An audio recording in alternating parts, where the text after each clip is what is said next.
Hi everyone, welcome back to the channel where we discuss medical education videos and lifestyle.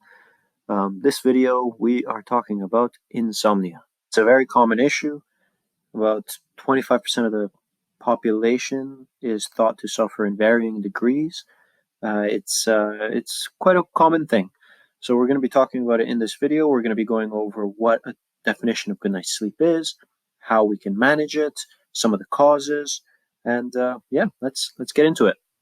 All right, so let's define what insomnia actually means. So, from the Latin meaning, it means no sleep. So, it describes a perception of disturbed or inadequate sleep. When it comes to the prevalence of insomnia, it increases with age. It rises actually to 1 in 2 amongst people over the age of 65. And that's huge. I mean, that's 50% of the population above the age of 65 who struggle with sleep. And sleep is the cornerstone of having a functional life. So we need to stay on top of that. So before going into how we can address poor sleep, let's actually define what a good night's rest actually is.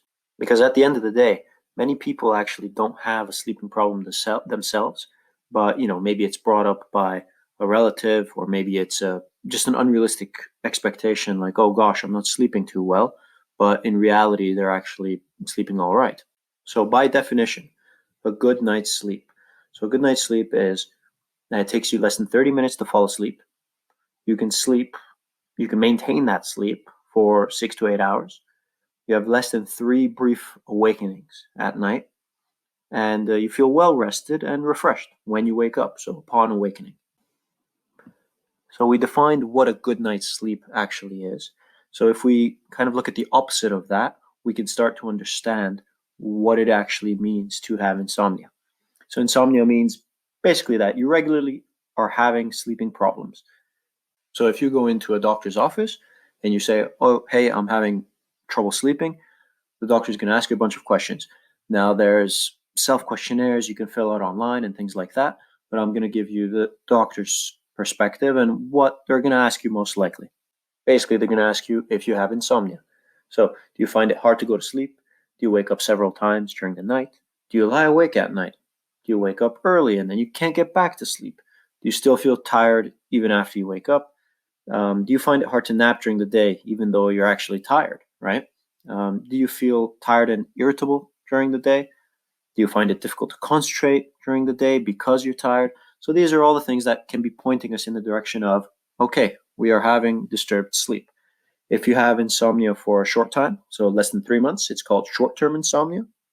If you're having insomnia that lasts 3 months or longer, it's called long-term insomnia. Before we move on, I just wanted to give you some references of how much sleep do you actually need. So these are rough references for adults, children, and toddlers and babies. It's good to have these numbers in our minds, just as a reference range, like I said, whether it be, you have an exam and it's going to be a question on your exam, or whether you're raising kids or things like that. These are the general ages that people require for sleep every night. There are obviously exceptions. I mean, you hear of famous people, I don't know, very hyper-functional people that sleep 4 hours a night, for example. You hear of sports superstars like, I don't know, Cristiano Ronaldo, who takes 5 naps a day and also sleeps 7 to 9 hours a night. But for the average person, these are the reference ranges, and this is what we should keep in mind. All right, so we defined what a good night's rest is. We defined what insomnia is. We defined what some of this kind of signs, symptoms that you might be experiencing that are pointing us in the direction of insomnia. Now let's actually talk about the causes of insomnia. The causes are numerous, but generally speaking, we split them up into 3 kind of categories. So you have the minor self-limiting causes, you have the physical causes, and you have the psychological causes. So under the causes of minor self-limiting, we have things like travel. So what I mean by that is jet lag and the stress that brings about traveling. We have shift work, so working night shifts, things like that. We have arousal. That's pretty self-explanatory. And we have children. So these are some of the minor self-limiting reasons that somebody can be struggling with their sleep. Then we move on to the physical. When it comes to the physical, the main things are what is physical to us, right? So pain being the main one, physical symptoms, right? Itchiness, hearing things, sweating. Drugs can cause issues like that as well. Whether we have to wake up to pee at night, whether we have asthma, whether we have sleep apnea, right? So these are all things that fall under the category of physical causes of insomnia. And then finally, we go into the psychological aspect of things.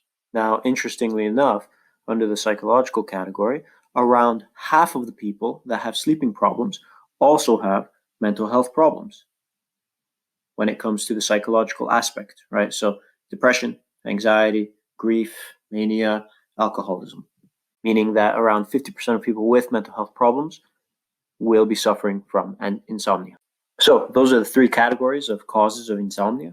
But to be honest, the most common causes that I've kind of come across are, I would probably say, stress, anxiety, depression, noise at night, a room that's probably too hot, too cold, bedding, right, uncomfortable beds, drugs of some sort, right, so alcohol, caffeine, nicotine, and also recreational drugs, right, like marijuana, cocaine, ecstasy. Jet lag is probably a big one, and to be honest, yeah, shift work. Shift work as well is a huge one I come across. So, like I said earlier on, sleep is a cornerstone of how to function properly. Everybody needs sleep. Rarely does a person not need sleep and function pretty normally to a high standard. So, complications of insomnia, decreased quality of life overall, decreased concentration and memory, decreased affecting performance of daytime tasks, relationship problems. That's a big one that I come across when insomnia gets brought up with patients, and also risk of accidents. Right, so 10% of motor accidents are related to tiredness. And that's terrible, very avoidable, but quite terrible. Now let's get into the treatment or the management of insomnia. So, careful evaluation. That's the first thing we need to consider here. Because, like I said earlier on, many people don't actually have a sleeping problem themselves, but maybe somebody brings it up, right? Maybe a wife or husband in bed, or maybe there's an unrealistic expectation, right? Maybe they think that, they need to sleep 12 hours a day. So, sometimes reassurance alone may be all that is required to manage this sleep problem. And then most sleeping issues can be managed at home, right? So there's many things that we can do, that we can incorporate into our lives, that we can do on our own to help us with our sleep.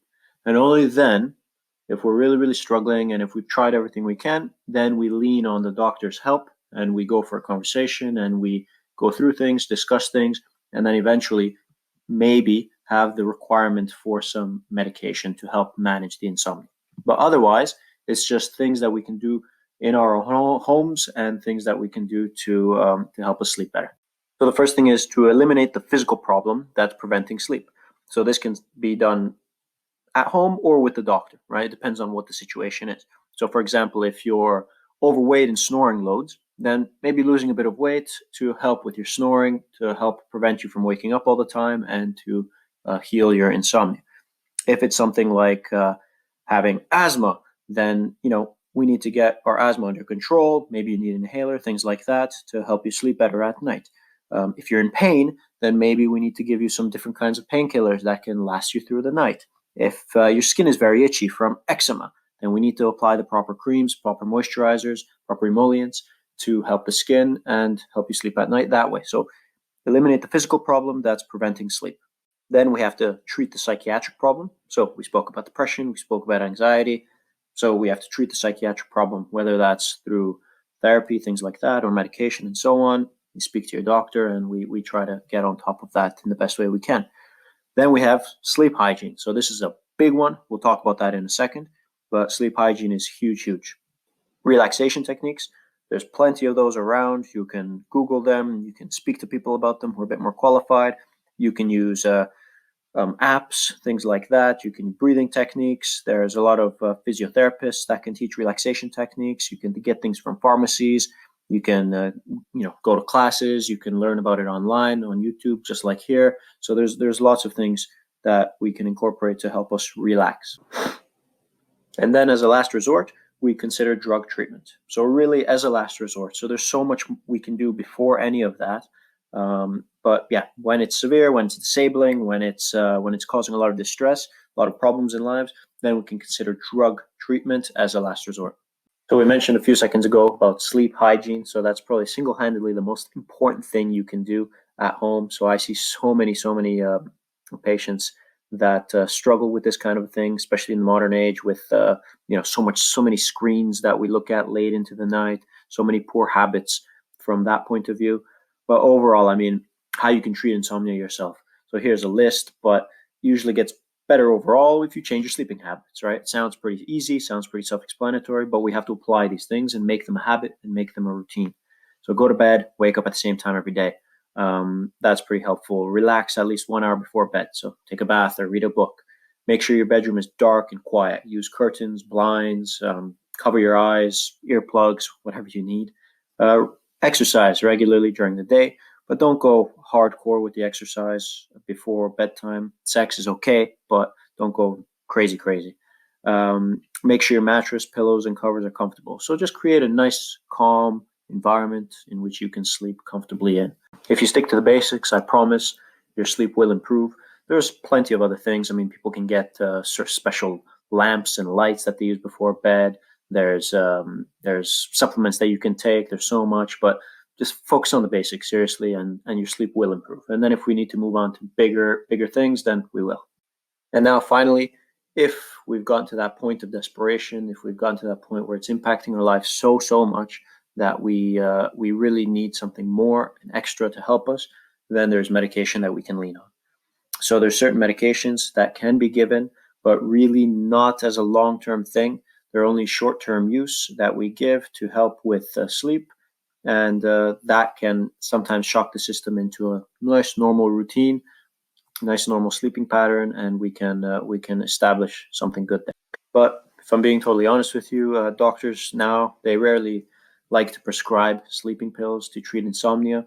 Sleeping pills, they can have serious side effects. You can become dependent on them. So really, it's a last resort. If they are given, they're only prescribed for a few days or weeks at most. And really, like I said, only if your insomnia is so bad and other methods of treatment haven't worked. Sometimes we can have side effects from it as well, right? So amnesia can happen. Daytime somnolence can happen. You can, if you're elderly, you can fall down, break hips, break bones. That's never a good thing. And obviously, medication like this, they can make you feel a bit unwell. So when you're driving, when you're operating machinery at work or whatever it may be, it's just not that fantastic. And the cons definitely outweigh the pros. But if we really do need to lean on it, we will, but only for a short amount of time for the reasons that I said. So that's it, guys. I hope you enjoyed the video. Like and subscribe for more, and we will see you in the next one.